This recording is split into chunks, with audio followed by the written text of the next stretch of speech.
CBS News report in June 2025 that Maria Fernandez, the single mother from Los Angeles, was picked up in the early morning by the ICE raids. While her kids sat in the doorway watching, she was taken away, left in terror, and separated from her family for weeks. Stories like this show how far things have come. So, should the United States abolish ICE? Yes, because ICE has caused unnecessary harm to families, oper- operators, and operates with little accountability. And there are better, more humane ways to protect both citizens and immigrants. Today, I'm going to break down three reasons why getting rid of ICE would actually make our country safer, fairer, and more humane.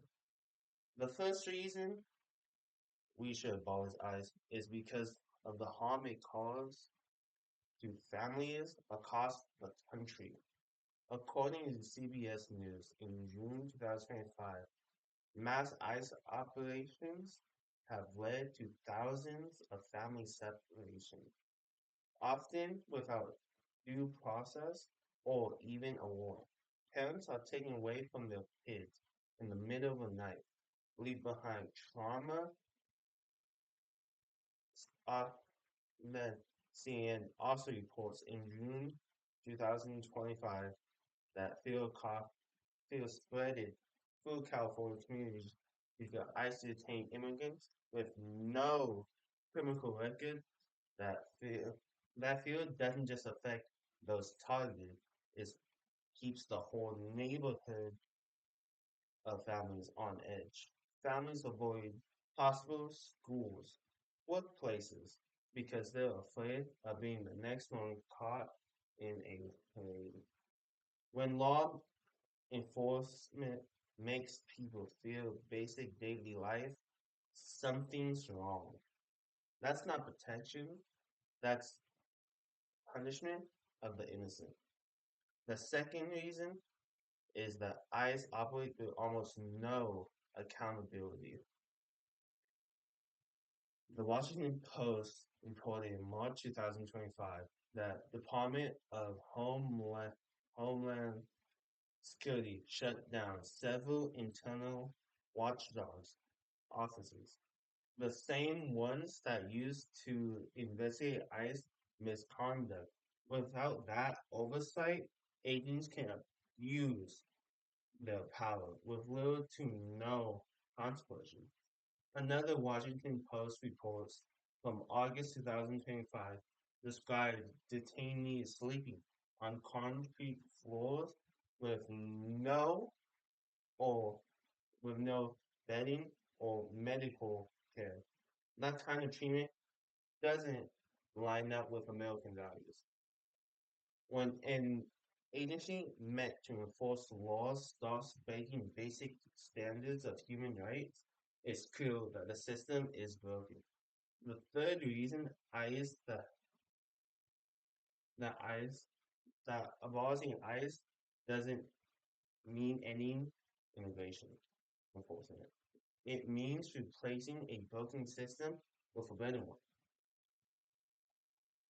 The Midline Language School blog explained in March of 2004 that communication and multi-understanding between cultures can reduce fear, conflict, that kind of approach we need, not that focuses on cooperation and fairness instead of punishment and fear. According to the Pew Research Center in June 2025, most Americans actually support offering legal status to undocumented immigrants and reforming the system to make it more humane and effective.